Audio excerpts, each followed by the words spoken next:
Hola a todos y bienvenidos a un nuevo video. Hoy estoy con Luli Boza, una de las exponentes más importantes de la televisión, del cine, del teatro, de la televisión colombiana. ¿Cómo Está estás? bien, bien, chévere. Bienvenida.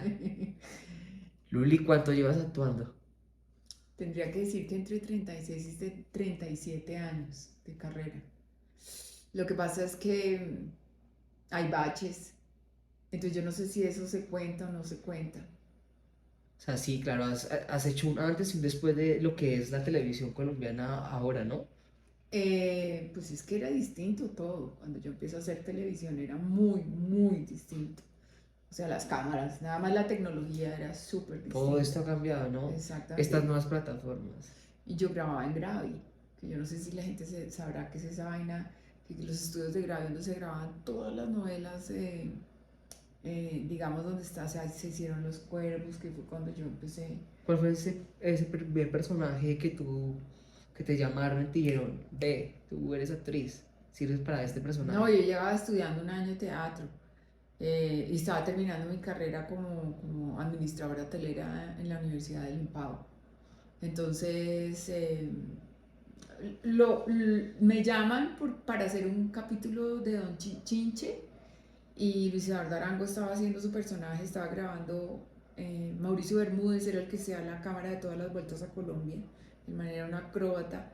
Y él me había visto, él había ido a la escuela donde yo estaba y él me había visto y me dijo: la gente preguntando por ti, que Víctor Mayarino, y yo, O sea, bueno, te flecharon, te vieron ahí sí, y o dijeron, sea, cha, entonces yo fui. esta sirve. Sí, yo fui y salió Lucho de una escena y ahí me saludó, me dice que hubo, pues, monita. Y, y yo pues lo saludé también, me dice: ¿y vos qué te gusta esto? Y yo, claro, me encanta. Y me dijo: pues hay un proyecto nuevo, si querés dale, andate a hacer ese casting. Y yo, no te prometo nada, pero yo voy. Era Carlos Duplat el que estaba haciendo el casting. Hacemos la escena como 3 veces, eh, y de una, pues yo me lancé a hacer Navarro, que era la historia, que era, el protagonista era Carlos Muñoz y yo era como la Ese fue persona. tu primer Ese fue el personaje. primer personaje, Fanny Montealegre. De ese sí me acuerdo, porque es que para acordarme los nombres me cuesta, pero de ese me acuerdo. Claro, no, es un antes y un después. Sí.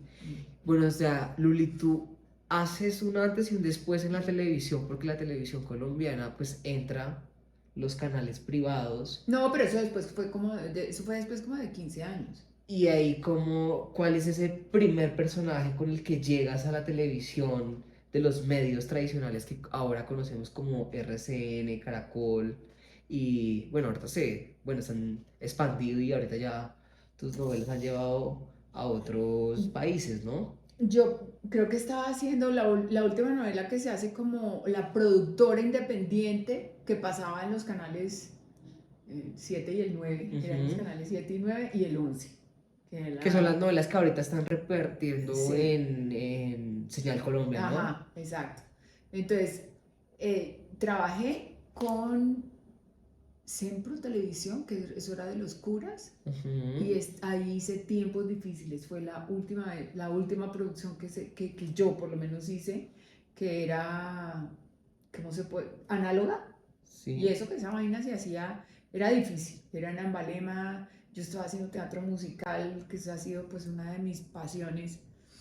Y digamos, era muy, muy, muy difícil, porque yo tenía que, digamos, de lunes a jueves yo grababa en Ambalema, yo tenía que coger un vuelo estar en el aeropuerto como a las 5 y algo de la mañana, yo me montaba un vuelo a las 6 y pico, llegaba a Ibagué, de ahí me recogían una camioneta y me llevaban a Ambalema, ahí empezaba a grabar lunes, martes, miércoles, jueves, y el jueves tenía que salir corriendo porque tenía teatro.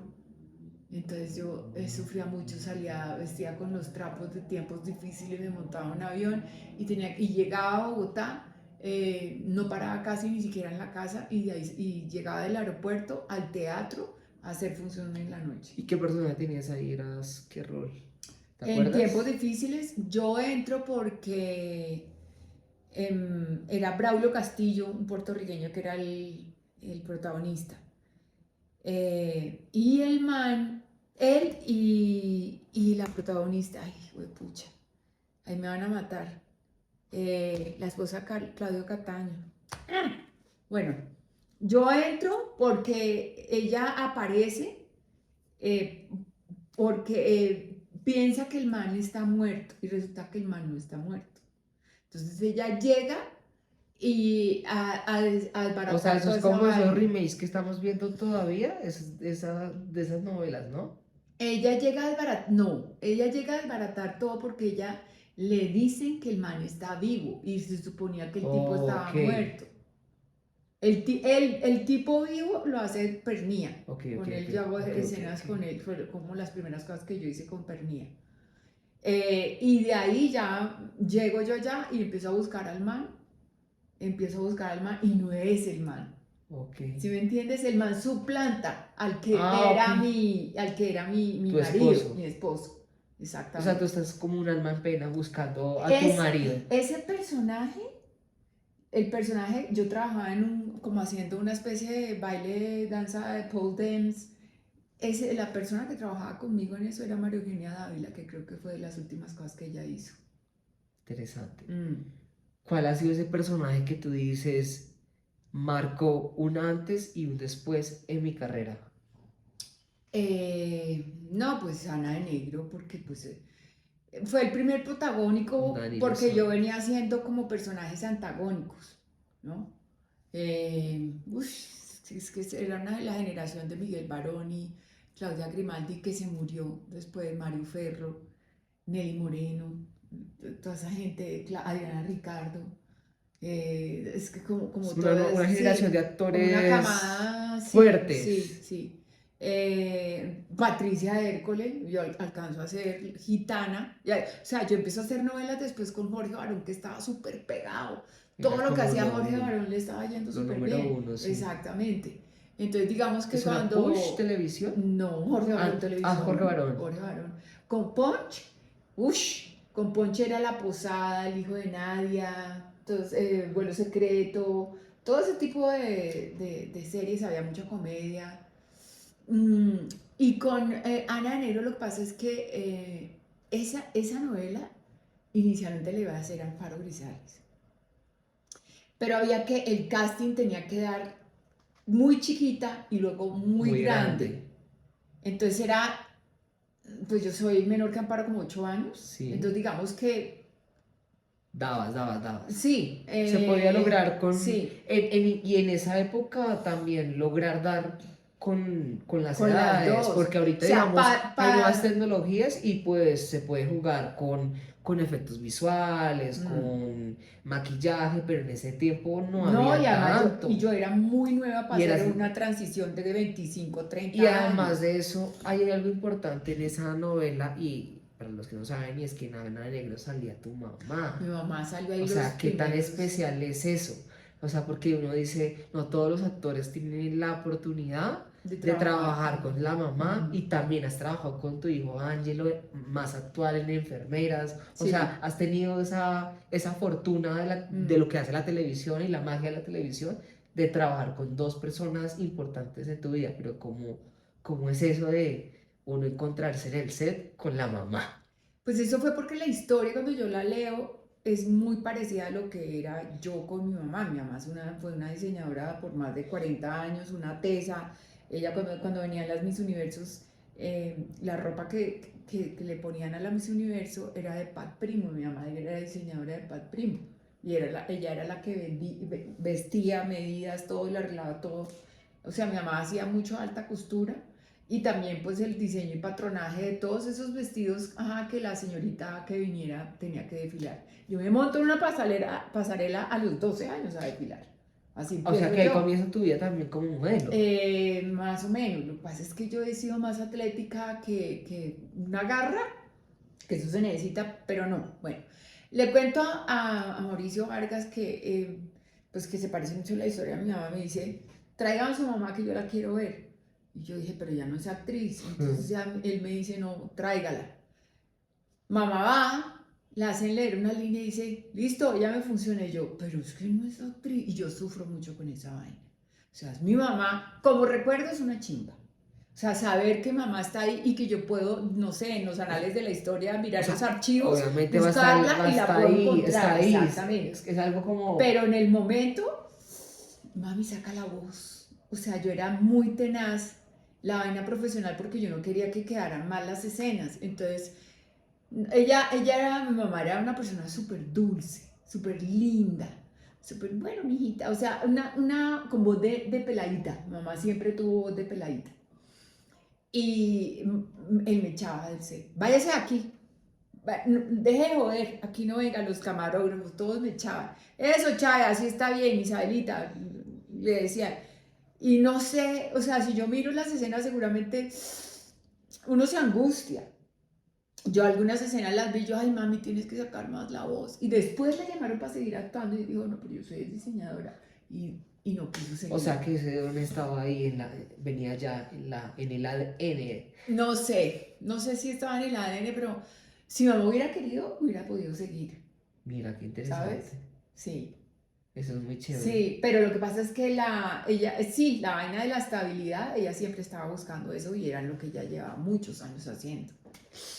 Bueno, Luli, ¿y cuál es ese personaje que tú dices, me costó mucho meterme en la piel de este personaje, llegarle, cogerle los matices, meterme en la piel y pensar como ese personaje? Porque pues vemos que muchos actores a veces dicen, oye, como que quedé con el personaje de mí.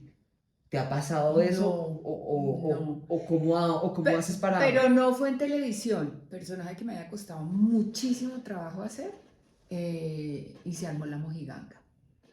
el teatro con Fanny Uf, Miquel? Ok.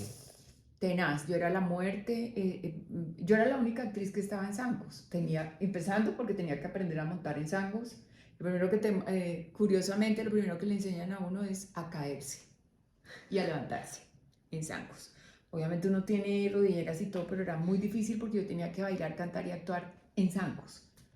O sea, en el intermedio toda la gente subía, nadie daba un peso por mí además, nadie.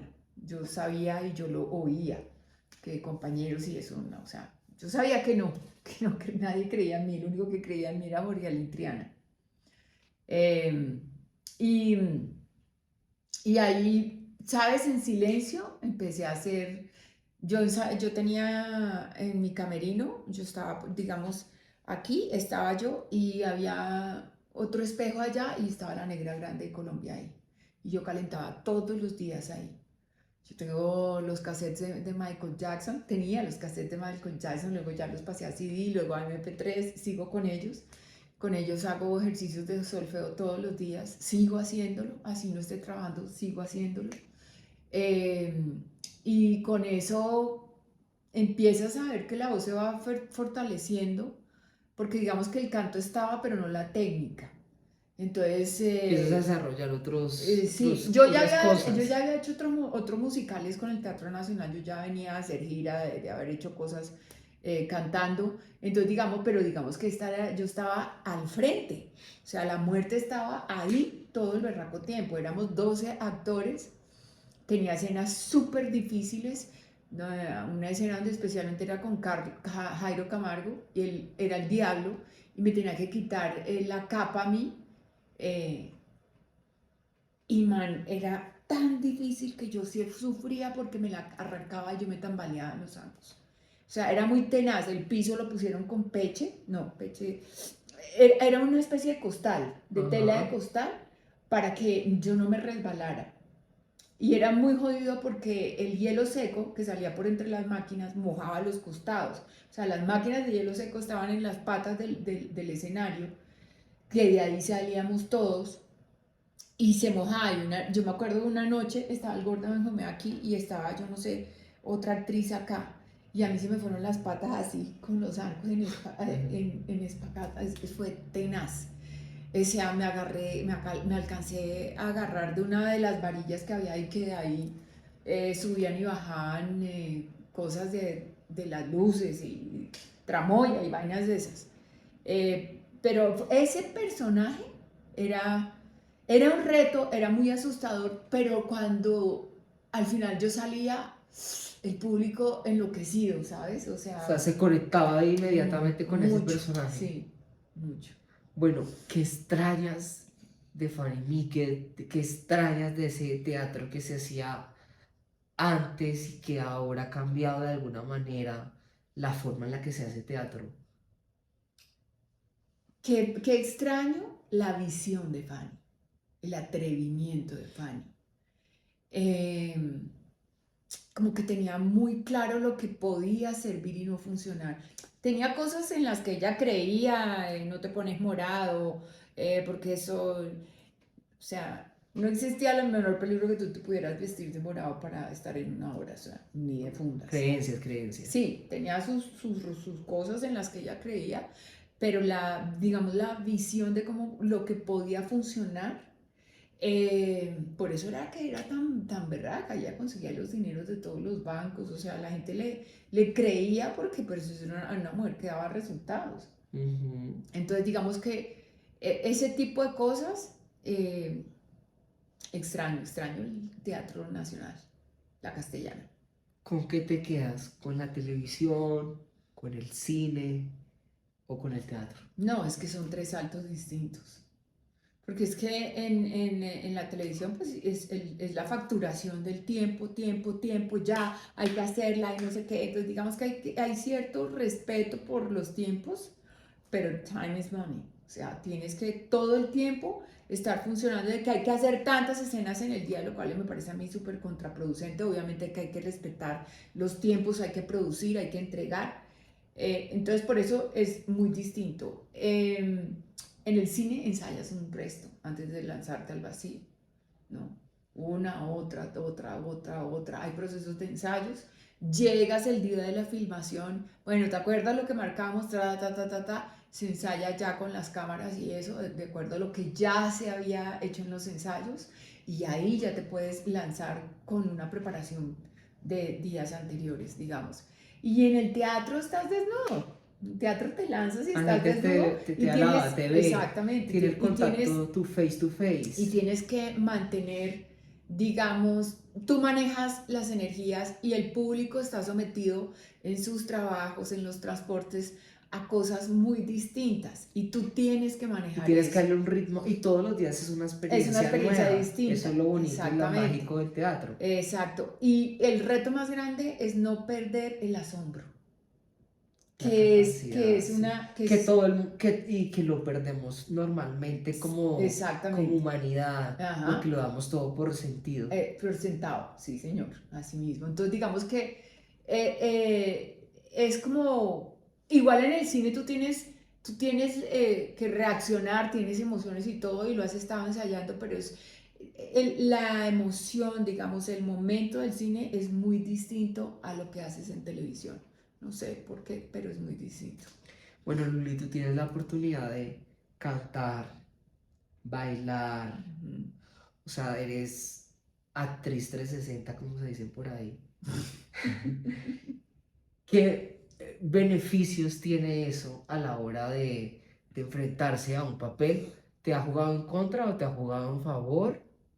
Porque digamos en Colombia no está tan chévere eso de que un actor cante, porque digamos si nos vamos a las industrias de México, en Estados Unidos, que los actores digamos hacen una carrera aleatoria a la música, pero aquí en Colombia eso es muy cerrado, ¿no? Como que el actor tiene que Mm, ser actor y ya, y si canta es como una crítica muy es grande, difícil, es o sea, difícil. es muy difícil dejar todo eso, digamos, como un ejemplo claro, digamos, en la actualidad, Gracie, que literalmente dejó Dejo. la Mm. actuación para que creyeran en su proyecto como actriz.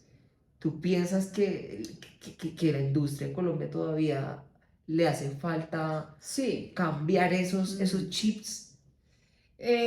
A mí me llamaron varias veces para hacer música. Por ejemplo, en Sonolux alguien me dijo, no, pero es que una actriz que canta, o sea, siempre lo pusieron en duda. Hay etiquetas. Yo hago música, yo escribo, hago la letra, las melodías y eso, y luego después voy y busco los arreglistas. Entonces, digamos que después yo hice otra tenía unas canciones, entré en contacto con un man que se fue de aquí, que trabajó inclusive con Shakira ¿te acuerdas aquella de ¿El la primera? Oasis? En el Oasis, sí. Él se va para Estados Unidos, se radica y resulta que él con un amigo resultan ser los ingenieros de Ricky Martin. Entonces tengo unas canciones, yo me voy para allá, nos metemos en un Sí, tiene una apartamento que a banda mí sonora chévere que no sí, ha salido. y resulta que ellos son los que hacen los coros de Ricky Martin de cuando él se pega así durísimo, cuando o sea, toda Cuando esa comenzó el época, boom de cuando Ricky empezó Martin, el sí. boom de él, estos pelados, esto fue pues años después, estos pelados me hacen los coros y yo llevo eso, yo sabía, pero yo se lo llevo a la Sony, yo consigo una cita con la Sony trabajosísimo que me enteré, no por ser rulidosa, no, sí, venga, abramos la puerta. No, eso no funciona así porque ellos no creen que una actriz pueda ser cantante también. Entonces, En ese momento, de en pronto ese en este momento, momento quién ya ha sabe, cambiado un poquito más eso. no ¿O sé, creerías en que ese momento no hace falta tener una es que disquera. ahorita ya cualquiera puede Sí, cantar? no, Sí, la y verdad. sí, pues, si tienes un canal en YouTube y tienes buena música con una guitarra, un man que te acompañe, no sé qué, o sea, puedes hacer cosas muy interesantes. En la pandemia se comprobó esa vaina y ahí salieron cantantes y compositores muy Muy chéveres. interesante. Entonces, digamos que hoy en día hay gente que tiene unos palazos y no quieren firmar con disqueras. Todo ya está hecho, sí. Entonces, la mezcla de lo que yo hice estaba tan por encima que ellos me dijeron, vuelva a hacerla porque la canción está muy buena, pero es que ellos pusieron la mezcla de lo que ellos hicieron por encima suyo. Entonces, era Sobresalió. muy jodido porque la voz mía estaba muy arropada. Haga el disco y tráiganlo. No, joda. O sea, se necesitaban en ese momento como $50,000. Estoy hablando de... O sea, Luchani ya había nacido, pero no. Después de eso sigo haciendo musicales. Cine, teatro, televisión, no sé qué. En teatro, ¿qué cosa? Siempre me encuentro con esa... Porque eso es una pasión, eso es una vaina muy bacana poder hacer musicales en el escenario. Entonces, digamos que la forma en que yo entre comillas, desquitado para poder hacer eso fue cuando escribí mi propia historia, llena de mucho humor negro y compuse todas las canciones. Sí, ahí en mi vida, en mi caso, y me caso Sí, que que tuviste la oportunidad sí, exactamente. Hacía de todo. contar todo Mm, un poco de tu vida ujú. y cantar, que pues también es uno de tus sueños, ¿no? Sí, entonces digamos que ahí me desquité. Lo cumpliste, le hiciste De alguna manera, porque siempre el problema con el sonido en los espacios es tan difícil, tan difícil. ¿Cuándo Luli se dio cuenta que era famosa? O sea, ¿cuándo recuerdas que tú dices, esto que estoy haciendo le está llegando a la gente? La gente ya me está reconociendo en la calle, ya. Cuando empiezo a ver los periódicos, no, o sea, habían críticas tanto en los periódicos como tradicionales como en el espacio y esa vaina, y yo veía eso o sea, yo desde el principio me empiezo a dar cuenta que la prensa era muy tenaz y yo he sido una rebelde sin causa durísima. Entonces, digamos que, o sea, me ofendía muchísimo y me volví súper prevenida con la prensa desde muy al comienzo.